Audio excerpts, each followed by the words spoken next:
que a parada é a seguinte. O que você não viu em Fluminense Al Hilal, futebol máximo, quais são aqueles detalhes táticos que no olho nu, olhando rápido, a gente não percebeu, mas parando agora com calma, a gente vai ver aqui. Vem comigo. Muita gente achou que o Fluminense Al Hilal foi um jogo sem graça, um jogo difícil, Acharam sem graça? jogo duro, um jogo sem espaços. Isso porque a estratégia, tanto do Inzaghi quanto do Renato, passava muito por tirar os espaços Acharam sem graça o jogo? do adversário, não necessariamente propor um jogo. Afinal de contas, essa foi a melhor Grande Felipe Simonetti, enquanto isso, deixa eu deixar o like aqui. postura das duas equipes até aqui na Copa do Mundo de Clubes. Sim. E o Renato, ele foi com... Tem gente falando que sim no chat. Muita gente achou. O que eu lembro é o seguinte. O primeiro tempo foi meio travado porque nenhum dos dois times queria atacar tanto. E aí acontece o gol do Fluminense aos 40 do primeiro tempo. E aí daí pra frente o jogo abriu.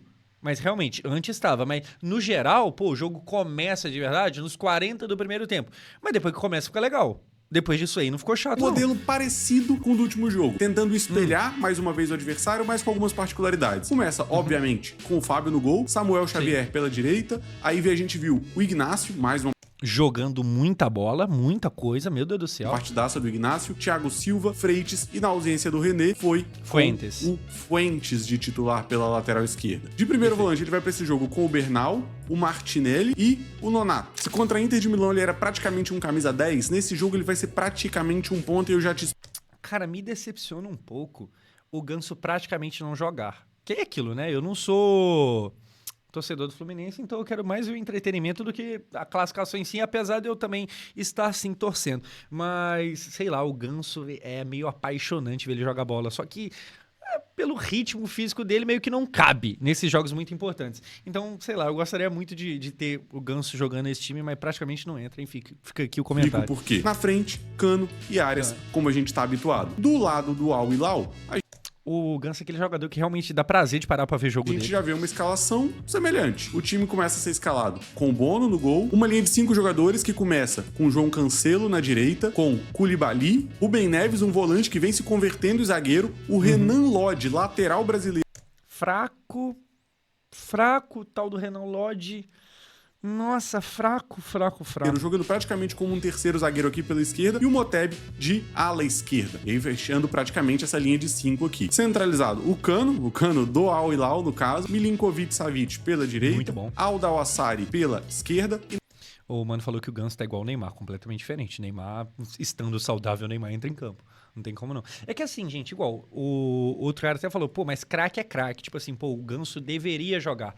É que, cara, querendo ou não, o jogo do Fluminense contra esses times que são muito mais ricos é muito físico também. Então, querendo ou não, você deixar um cara igual o Ganso em campo, quando ele tiver com a bola no controle dele, pô, ele vai dar um puta passe, ele vai achar jogo e tal. Mas na hora de correr, na hora de marcar, eu já não sei se ele dá conta. E parte do problema é esse, na né? frente, Malcom. Tipo assim, se ficar com uma brecha aqui e outra brecha ali, você vai tomar gol que não vai nem ver. Porque você não tá jogando contra os times fracos aqui do Brasil. Tá ligado? E eu não falo nem que o Brasil é fraco. Eu tô falando que, tipo assim, não tá jogando aqui dentro do Brasil com o que a gente tem meio que de pior. Não é, pô. É contra, sei lá, a Europa. É contra a nata da Arábia. E aí não tem como ficar com o jogador meio que andando em campo, não. E Marcos Leonardo. E com isso, a gente vê alguns encaixes. Ofensivamente, o que o Fluminense tentava propor? Montava essa saída de 3, o Bernal se posicionava entre os dois atacantes que não faziam muita questão de pressionar. Nonato e Martinelli geralmente eram combatidos pelo Savic e pelo Aldawassari, o Cano na sobra, e aí também Fuentes e Samuel Xavier atacavam com os encaixes. Basicamente, o que acontecia? Um jogo com muito poucos espaços por dentro, E por isso o começo foi bem chatinho afinal mesmo. de contas, a gente vê uma superioridade de 5 contra 3 a favor do Al Hilal por aqui, e quando o Bernal, mesmo que ele fixe 2, joga um pouco mais baixo, Nonato e Martinelli também numa inferioridade aqui de 3 contra 2. Pra sair jogando pelos lados, mais um problema. Geralmente porque o Cancelo batia no Fuentes, o Moteb no Samuel Xavier, e todos ainda tinham sobras, com o Koulibaly e o Lodge muito bem. Então, do lado do Fluminense, foi sim um jogo difícil, com poucos espaços pra atacar. Defensivamente pro lado do Fluminense, ofensivamente pro Al Hilal, mais ou menos os mesmos problemas. O Fluminense armava uma linha de 5 por trás, com esses 5 jogadores, Bernal e Martinelli praticamente alinhados. Aí que tá, no próximo jogo já não tem Martinelli. Aí já começa a complicação da brincadeira. E as referências aqui eram muito mais... O Ganso não lesionou de novo, não. Assim, o Ganso tá voltando de problemas e tal. Inclusive, problemas incomuns, né? Ele teve aquela parada, acho que no coração. Acho que foi, não tenho certeza, mas acho que sim. Então tem essas questõezinhas... mais individuais do que proteger o espaço, e eu já mostro. O Cano mais centralizado, o Arias pela direita e o Nonato pela esquerda. Porque basicamente o que acontecia? O Al-Hilal propunha-se sair jogando com uma saída de 3. Então, Rubem Neves centralizado, o Koulibaly e o Renan Lodge. Botebi ganhava profundidade, mesma coisa, batia com o Samuel Xavier, a mesma coisa com o Cancelo do lado oposto, com o Fuentes, Malcom e Marcos Leonardo mais na profundidade, o Fluminense com uma superioridade por aqui, e nesse meio, basicamente, o que acontecia? O Cano procurava as costas do Cano, o Cano, caralho, o Cano com o Cano. Que dividia muitas referências entre marcar o volante e saltar no zagueiro. O Milinkovic-Savic procurava as costas e o Bernal ficou o jogo inteiro encaixado nele. Excelente partida, inclusive. O Aldo Al-Assari fazia o mesmo papel pelo outro lado e o Martinelli era quem encaixava. Então, basicamente, o Fluminense aceitava ter uma inferioridade aqui na frente para justamente conseguir ter uma superioridade aqui atrás. E em alguns momentos, quando o Nonato encaixava no Koulibaly, o Arias no Lodge e o Cano conseguia fechar a linha de passe do Cano e do Rubem Neves, o Al-Hilal ficava sem saída e tinha que procurar outras alternativas. E mais uma vez, não existia espaço por dentro e por fora também existia esses choques. Por isso que naturalmente foi um jogo tenso, com poucos espaços. Principalmente no primeiro. Esse foi um jogo curioso, né? Porque não foi lá um jogo gostoso de ver, não foi um jogo atrativo, com muitos espaços, com chances criadas e etc. Mas foi um jogo tático muito interessante, como você já entendeu nessa altura do vídeo. Então faz o seguinte, deixa o seu like aqui embaixo e mais importante do que isso, se você já é inscrito link do canal Futebol Máximo estará aqui na descrição. Se inscreva caso ainda não... no canal, ativa o sininho de notificações para não perder nenhuma das novidades aqui do canal. Para mim, apesar de toda a leitura do Renato ser muito positiva para esse jogo, eu acho que a grande tacada de mestre dele quanto encaixe aconteceu contra a Inter de Milão. Principalmente porque no primeiro tempo o Fluminense teve dificuldade de construir algumas jogadas contra o Al-Hilal, justamente pelos problemas que eu acabei de demonstrar. E um ponto fundamental para mim passa pela ausência do John Arias no jogo. O Arias fazendo uma dupla de frente com o Cano e com menos liberdade para circular, acabou limitando a criatividade. Pior que foi. O Arias estava bem mais sumido nessa partida. Do Fluminense, eu vou te mostrar o porquê. Mais uma vez aqui a gente volta pra prancheta e percebe o Arias praticamente como um centroavante. O Arias, nesse caso, ele ficava muito encaixotado aqui por dentro. Isso porque o Fluminense, além de ter essa inferioridade de 3 contra 2, geralmente o Cano deles era uma sobra nessa marcação, já que o Savic e o Aldo Al-Assari estavam encaixados. Então, quando o Arias tentava aparecer como um meia, o Cano perseguia. Mas, obviamente, o colombiano não ia se limitar a isso. Em alguns momentos consegue baixar por fora do bloco, ainda que mais distante do gol, mas vai bagunçar a marcação do Al-Hilal. Se liga no que aconteceu. Ó, esse aqui é o lance do primeiro gol. Eu quero te chamar a atenção pro posicionamento do John Arias. Perceba como nesse lance ele não é um centroavante aqui ao lado do Cano. Ele baixa e sai da referência. Então, se antes a linha do Al-Hilal estava postada com 5 jogadores, nesse momento ela tem que quebrar. E quem vem marcar o Arias que sai de posição é o Motebi, o ala esquerda, que geralmente estava encaixado no Samuel Xavier. E isso naturalmente vai gerar uma confusão. Por quê? Se o Arias sai e o Motebi acompanha ele, como a gente consegue ver, sai da ala para marcar por dentro, um outro encaixe vai ter que ser feito no Samuel Xavier. E o Renan Lodge, que vinha sendo praticamente um terceiro zagueiro, também tem que deixar a posição para abrir esse espaço. O que acontece é que naturalmente vai existir um espaço nas... Cara, querendo ou não, é um jogo muito tático também, né? Às vezes a gente vai assistindo, desconsiderando isso, mas, porra, como esse cara não virou técnico profissional? O Simonetti, ele trabalha hoje em dia na Globo, no Sport TV, tá ligado? Inclusive o canal aqui não é só dele, é dele, mas de uns, acho que 2 outros caras, todos eles são muito bons. E eu vinha falando, mas também, como eu costumo falar, quase sempre que a gente vê aqui Futebol Máximo, querendo ou não, na mesma hora também, isso aqui é o básico do básico, tá ligado? Isso aqui, todos os times estão ligados, todos os times têm isso. Tipo assim, isso aqui é básico. Saca? Isso aqui a galera sabe. É muito legal a gente ter acesso a isso. E o canal deles eu acho muito foda, porque a gente tem acesso de graça e tal, pá, muito foda. Mas isso aqui pra galera é básico. Ninguém tá simplesmente andando lá do nada. As costas dele. E nesse ajuste e desajuste de marcação, o Fluminense conseguiu uma primeira escapada. Chegar na linha de fundo com o Samuel Xavier. Tem espaço e vai fazer o cruzamento de esquerda. Não tão preciso quanto ele tá acostumado, mas que vai gerar uma boa oportunidade pro Fluminense. E pra quem não percebeu, a bola ia sair e ia ser escanteio. Isso aqui foi um erro, nossa, e aqui surge o gol do Martinelli. O Fluminense e o João Cancelo fez questão de cortar. O problema é que o corte não foi tão preciso. A bola não foi nada preciso. O João Cancelo fez questão. Ele furou praticamente. Questão de cortar. O problema é que o corte não foi tão preciso. A bola... Assim, erro de pelada, tá ligado? Erro de, meu Deus do céu, nossa, para. Recupera e aqui na entrada da área... Erro que acontece gol, você baixa a cabeça com vergonha, tá ligado? Bernal pede a bola. Eu até entendo que o passe seria de fato pro volante, mas antes disso o Martinelli Rouba intercepta o passe. E olha a reação do Bernal. Indignado, ele quase não viu a finalização de altíssimo nível do... E o Bernal, nesse momento, falando em pelada, é o momento que você tá puto, o cara chuta, ele faz gol, você fala... Não, demorou, é isso mesmo. Você fica até, pô, não tá aqui mais quem criticou, tá ligado? Opa, eu sempre confiei, nunca duvidei. Nunca duvidei. O cara tá puto, o cara tá bolado, o maluco chuta, faz gol, você fala... Não, é isso mesmo, demorou. Não, foi mal, perdão, assim, né? Desculpa, o Martinelli pra abrir o placar. Mas o jogo era um jogo duro e a gente não viu grandes situações em ataques posicionais, em momentos de organização ofensiva. Um ataque cadenciado, em que o time progride pro campo de ataque, vai empurrando o adversário e encontrando espaço. Até existiram esses momentos, mas sem grandes chances de gol criado. E aí, mais uma vez falando, o Fluminense não terá Martinelli pro jogo contra o Chelsea. E se o Fluminense consegue encontrar uma brecha, com o Arias saindo de posição, confundindo a marcação e ganhando um milissegundo pro Samuel Xavier fazer o cruzamento e, posteriormente, o João Cancelo falhar, o gol de empate do Al-Hilal também. Cara, é muito louco, porque futebol é isso aqui. Futebol é isso aqui. Tem todo um planejamento. Vai além do físico dos jogadores, passa pelo tático também, tá ligado? Tem a coisa tática, mas também, no final das contas, tipo assim, o Fluminense movimentou, gerou espaço, mas o gol, querendo ou não, também só aconteceu porque teve um erro humano. O Cancelo, ele vai afastar, ele acaba dando um passe dentro da área. Então, assim, futebol é uma soma de vários fatores. Tem a tática, tem o físico, tem um atleta lá que tenta ou não alguma coisa, tem o erro humano, tá ligado? Você mesmo acertando, você ainda precisa contar com uma sorte aqui, uma outra coincidência ali, é muito louco. Não vai sair de um ataque... E é por causa dessas que muitas das vezes, assim... A gente acha que vai acontecer uma coisa, acontece outra, nem sempre o melhor vence. Então, às vezes, a gente faz uma projeção de, não, time tal contra o outro time tal. O normal é esse aqui ganhar. Mas pode acontecer do outro também ganhar, porque teve uma coincidência aqui, assim, ali, tal, faltava 4 minutos, nós tomou gol de desgraça. Um gol de bola parada, empatam o jogo. No gol, Brasil e Croácia, por exemplo, é meio que isso. É um chute meio até que despretensioso, não era tão colocado assim, a bola desvia, mata o goleiro. Entendeu? A bola desvia. Então, assim, querendo ou não, o Brasil falha de permitir o ataque deles, Brasil e Croácia, permitiu o ataque deles, mas mesmo assim ainda teve outro azar depois, porque teve a falha e teve o azar da bola bater e desviar.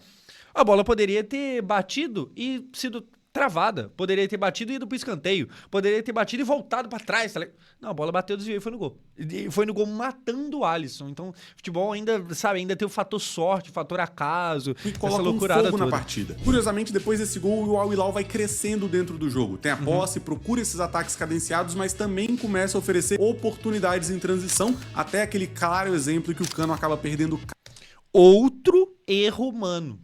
O cara foi recuar, entregou no pé do Cano, que acabou nem chutando e tal. Chuta, Everaldo. Mas outro erro humano, então é uma soma de fatores. Cara a cara com o Bono. Mas eis que, mais uma vez, a gente tem que destacar a atuação do John Arias. Um jogador que, mesmo não tendo feito uma partida do nível que ele fez contra o Ulsan, que ele fez contra a Inter de Milão, a gente tem que destacar a importância dele pro funcionamento do Fluminense. Esse aqui é o lance do segundo gol. E, mais uma vez, o momento que o Fluminense vai procurar um ataque cadenciado. Só que o Arias já não tava mais preso ali ao lado do Cano. Aqui ele se deslocava pra distante do gol, mais uma vez tentar bagunçar essas referências do Al-Hilal. Vai soltar o passe na profundidade pro Fuentes e isso ajuda mais uma vez o Fluminense a ocupar o campo de ataque. Muitas vezes você procura um...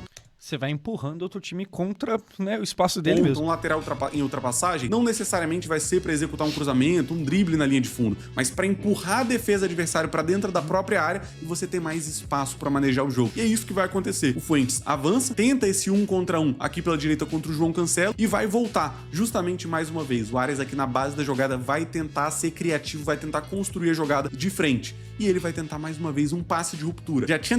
Cara, é por isso que o esporte é fascinante, cara. É muita coisa, sabe? É o individual de um com a ideia coletiva do outro. Tentado uma boa oportunidade pro Cano e aqui ele vai procurar o Everaldo na profundidade sem muito sucesso. Só que o Fluminense estava muito ativo nesse momento. Antes era um jogo mais reativo, mais armado e que se sabia que não encontraria espaço nos ataques cadenciados. Uma outra oportunidade além da bola parada seriam as transições. E nada melhor do que uma transição do que uma contrapressão. Pressiona para recuperar e fazer um contra-ataque do contra-ataque.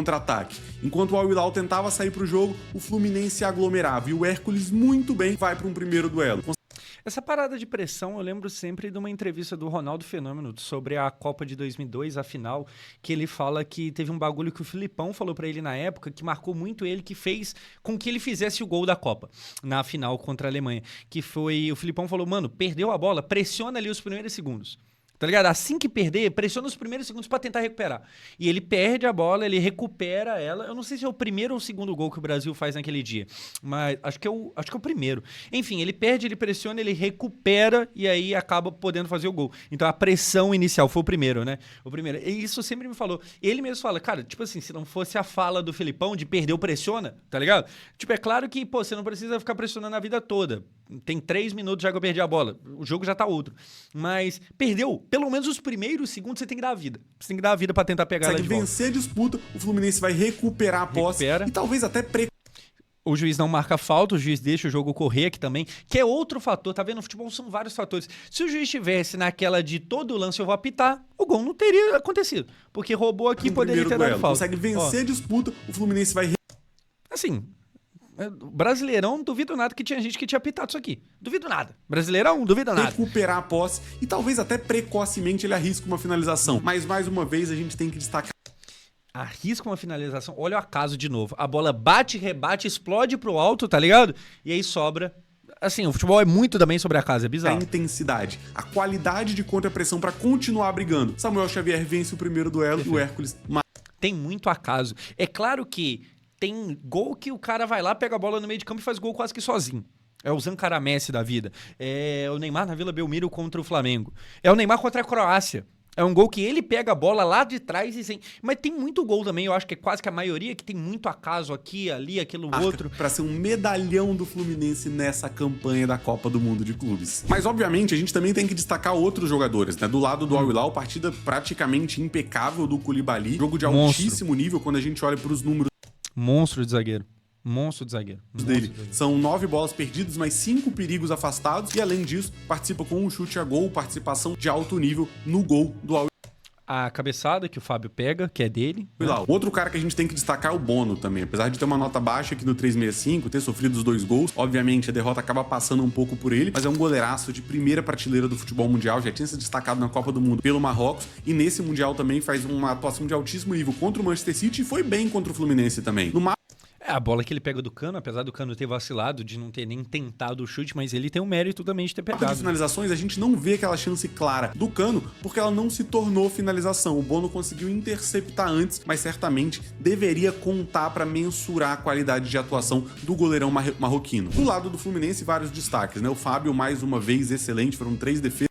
Ignacio tem que ser falado. Um gol O Koulibaly teria facilmente vaga na Europa. O Koulibaly, ele jogava na Europa, né? O Koulibaly, ele jogou no Napoli, né? E aí foi pro Chelsea, ficou lá há pouquíssimo tempo, foi ganhar dinheiro. Entendeu? Ele tá na Arábia não é por falta de oportunidade, é porque ele quer dinheiro, assim como o Bono também. O Bono é a mesma coisa. Sofrido, muito difícil, mas defesas importantes dentro do contexto da partida. Ignacio, pra mim um cara que sai muito forte, que se desenvolveu muito ao longo do Mundial e, ao meu ver, faz um Mundial inclusive mais consistente. Não vou dizer melhor porque seria muita ousadia, mas mais consistente do que o próprio Thiago Silva. Altíssimo nível e que, pra mim, tá na seleção dos melhores jogadores da competição até aqui. Pro meio, alguns jogadores também com atuação mais discreta, né? O Bernal, por exemplo, não teve grandes ações defensivas. Se a gente olhar aqui, por exemplo, foi driblado uma vez, 2 interceptações, não conseguiu recuperar nenhuma vez, mas muitas vezes...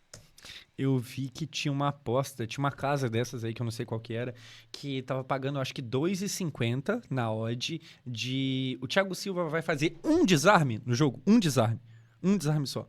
E aí, tipo assim, muita gente colocou dinheiro lá, porque a pessoa pensou o seguinte, pô, zagueiro, o cara é zagueiro, vai passar os 90 minutos, não vai fazer nenhum desarme? 2,50 de odd? Claro que ele vai. Vou ganhar dinheiro. Todo mundo pensa. A ação defensiva do volante não vai ser mensurada em números. Vai ser o fato dele estar encaixado no adversário e tirar o espaço por dentro que vai dar qualidade pro time. O Martinelli, obviamente, a gente tem que destacar, um jogador que também sai melhor desse Mundial, assim como pra mim o Nonato também. O Nonato foi extremamente consistente em todas as partidas. Defensivamente funciona como um volante, ofensivamente pode funcionar como um meia, quase um camisa 10, sobe pra pressionar, baixa em organização defensiva, um jogador extremamente polivalente e versátil. E por que não temos que falar também do senhor John Arias, outro que com certeza tá entre os melhores jogadores da competição. E como eu já disse, esse jogo não foi um jogo lá muito atrativo, um jogo muito vistoso, mas foi um jogo interessante.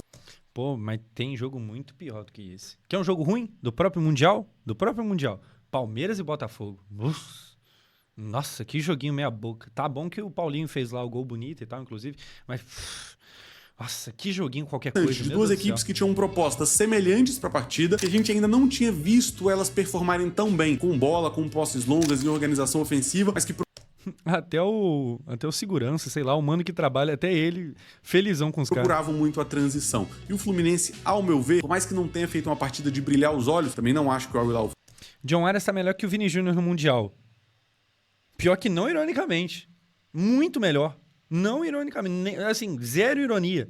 Zero. Foi melhor dentro da sua proposta. Se defendeu de forma impecável, sofre um gol de bola parada, é verdade. Aproveita bem as transições e por pouco não marca com o Cano também. Isso mostra um pouco como que o futebol é delicado. A gente falava muito daquele gol perdido pelo Everaldo contra o Borussia e falava-se, né, que se fosse o Cano ele não perderia. Tá aqui uma boa oportunidade também que o argentino acabou perdendo. Isso é do jogo, mas o Fluminense conseguiu mostrar repertório. Não depender só de ataques cadenciados, não depender só de transições, mas também com boa contrapressão e com muita mobilidade do senhor John Arias, que sai desse Mundial como o melhor jogador do futebol brasileiro, ao meu ver, sem dúvida alguma. Provavelmente, Eu ia falar ali da zaga do Botafogo e tal, mas olhando agora a campanha que tá fazendo o Fluminense, não tem... Acabou. É isso, cara. O Flu, ele não aspira jogar de igual para igual. Caralho, eu vou fazer a mesma coisa. Ele se entende como menor no poderio financeiro.